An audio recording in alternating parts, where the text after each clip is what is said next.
Bharat, it's a pleasure to reconnect with you. I remember in the past I had the pleasure of sitting down and chatting with you. You have some great accomplishments.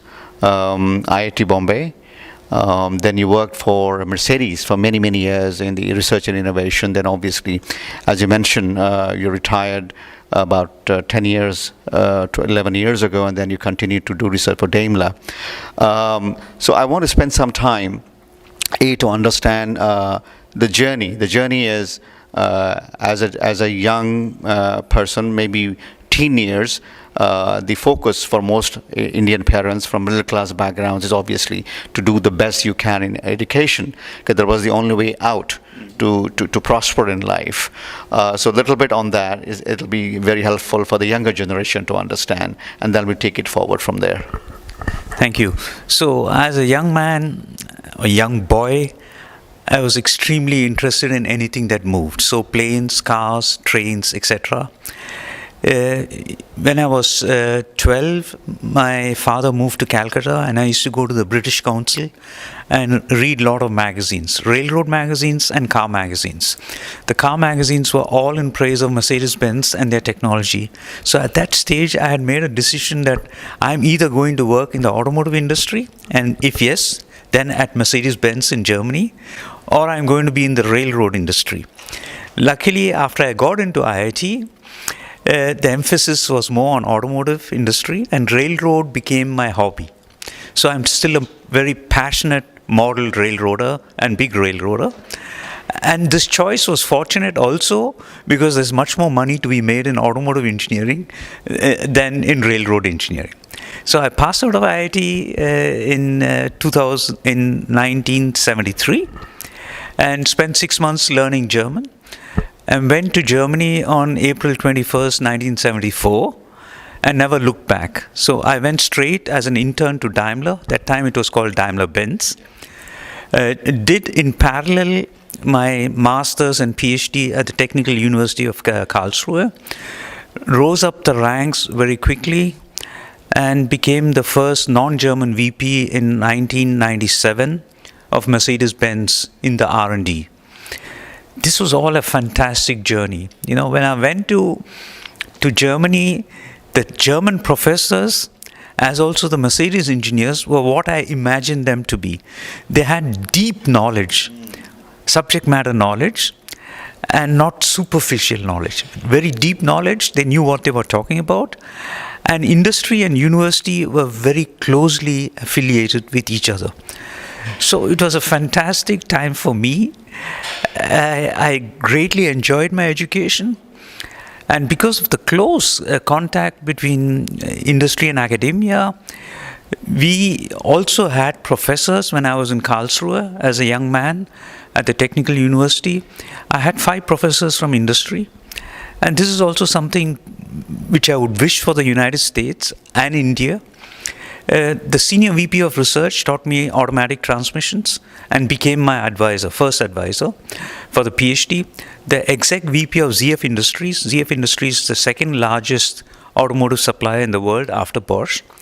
He was the head of R&D. He was my second advisor, and he taught me vibration systems. But the coolest guy was the CEO of Daimler-Benz at that time.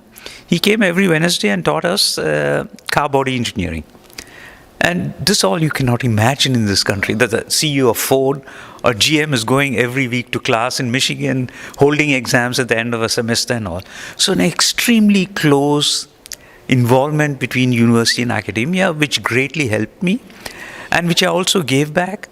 So from 1992 till my retirement in 2012, I was a professor at the Technical University of Berlin. So well versed in that.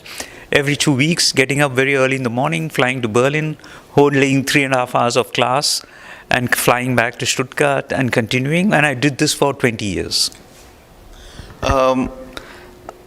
There are some very distinct contrasts, as you mentioned. What I want to ask you is, in terms of, since you went to school there, I'm trying to extract some differences of how the German education, is it vertically very deep in terms of their engineering schools compared to US? Because India could be similar to Germany, I'm assuming, but American system very different. So I just want to draw some. Yeah, the German education system, or German society per se, is extremely applied engineering. Yeah, and that is a challenge that I have when I teach at the University of Alabama.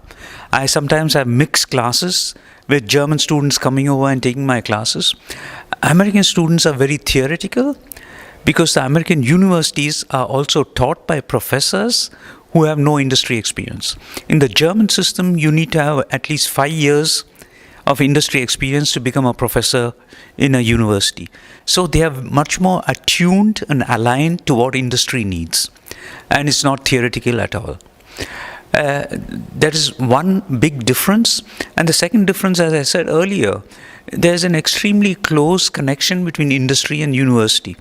So when I was head of research of the Daimler Group, I had 1,300 engineers and scientists in Germany and another 1,000 abroad. But with these 1,300, at any given time, I had 100 PhD students, about 200 masters, and 300 undergraduate. So another half as students working on research projects.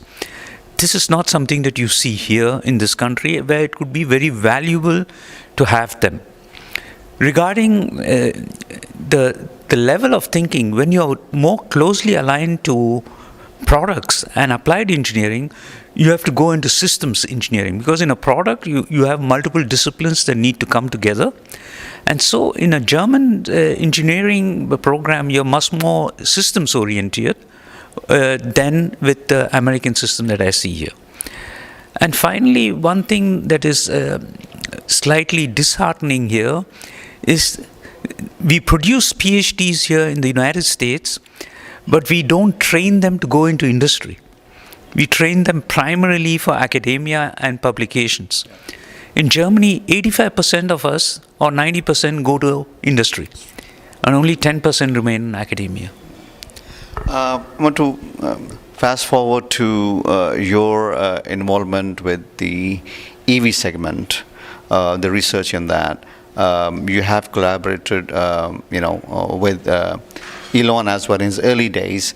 How do you see that transition from Mercedes, Daimler to the EV market? So before I come to the Teslas of the world, the legacy companies like Mercedes, how do they take this transition? Obviously, they're doing it really well, and I see the first roll-up of cars a couple of years back. But I wanted to learn from the insider like you. Yeah, so there are two parts to this story. One is the story with Tesla and Elon Musk and my personal journey with him.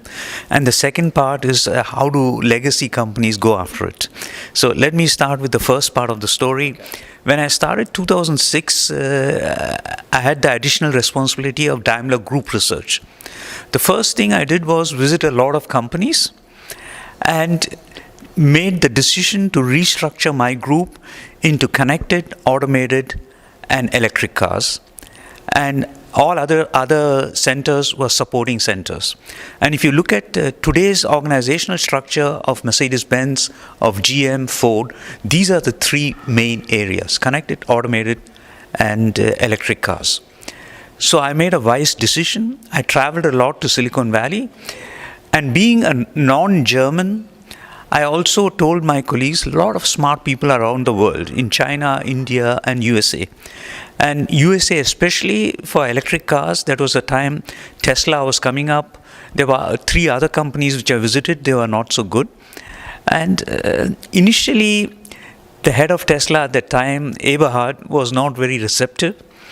He was removed, and Elon Musk himself took over the CEO job. So I made a very historic journey to meet him.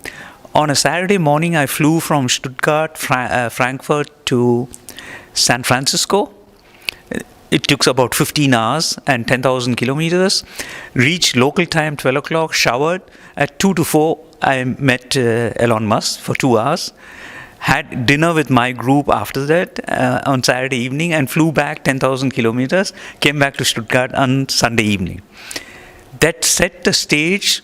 Elon was extremely impressed with me, and I was extremely impressed with him and his company, and we never looked back. So after that, every 2 to 3 times a year, I used to visit him and have dinner with him, and I had a standard joke. The joke was, I am a poor millionaire and he's a rich billionaire, so he picks up the tab. But it was fantastic to see how he evolved. That was a time where he started SpaceX. In my initial journeys, he took me to Hawthorne, that's near the LAX airport. It was just a warehouse, and it's all incredible. This guy was telling me how he was going to set up SpaceX, take on NASA, and be successful. We all think Tesla fantastic, but I think SpaceX is much more fantastic. Yeah, with Tesla, the car body engineering, it's a bit crappy, but you can copy paste a lot of stuff. The electric motor and inverter he got from a company called AC Propulsion, but his valuable addition through his CTO, JB Straubel, was the battery pack. Until today, it is really the best. But if you look at SpaceX, he had nothing. And I used to ask him, how can you start something like this? And this is real rocket science. And he was pretty humble at that time and said, I read textbooks and all. On a Friday, on Monday, I can start designing, etc. It's a dream of every professor to have students like that. Anyway, I worked with him a lot. Unfortunately, our engineers, his and my group at Daimler, they were not very fond of each other. There was a lot of pride. There was no real collaboration. He and I thought greatly of each other, but the collaboration remained at a very transactional level. Ultimately, Mercedes bought I think about 10% of Tesla shares, which we divested about 7 years later. And in the first smart electric vehicle and the first B-class electric vehicle, both had Tesla battery packs. They were very good. So that's that part of the story. What was the other part that you wanted to know? The legacy company like legacy company, yeah. So all legacy companies have one big challenge. They are making tremendous profits on IC engines. And if it ain't break, don't fix it. So no CEO, no CTO wants to change it for fear that the profit margins will all break off. So they all waited as late as possible. Now, if you look at Mercedes, we had a fuel cell group which was very strong. And if you look at a fuel cell and an electric vehicle, they have a lot of commonalities. They both have an electric motor, they have the inverter, they have a high voltage battery pack. The only difference that the fuel cell has is that additionally it has a stack. So Mercedes was far ahead, as good as Tesla. We could have easily removed the fuel stack and put in a battery pack.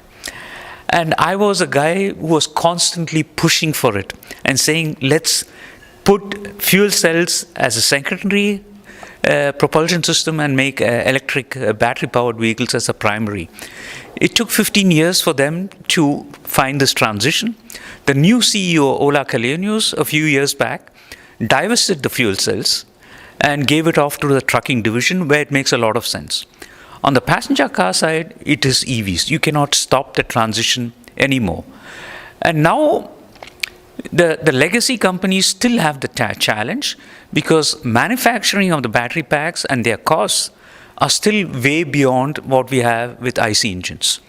So the profit margins are lower, and at the same time, Tesla has set up a dramatic challenge by reducing price.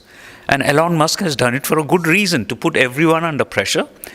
And the pressure is working. If you look at the investments in electric vehicles, all the car companies are now backpedaling. Because at the price points that Elon Musk is suggesting to them, they really can't make much money. Tesla can, because they have a 15-year lead. So I think it is not because legacy companies slept or did not look at it. It's because they are answerable to their shareholders, and they would have not made much of a profit like Tesla. And as against Tesla, we are not driven by stock market value.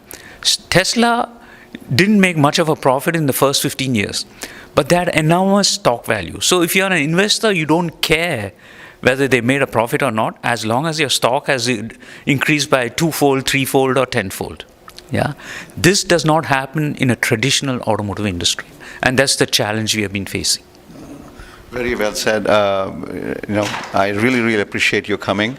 It's a lot to learn from you, but nobody could be as articulate as you are in terms of the car industry. So I really appreciate that time. Thank you. Thank you for talking to me.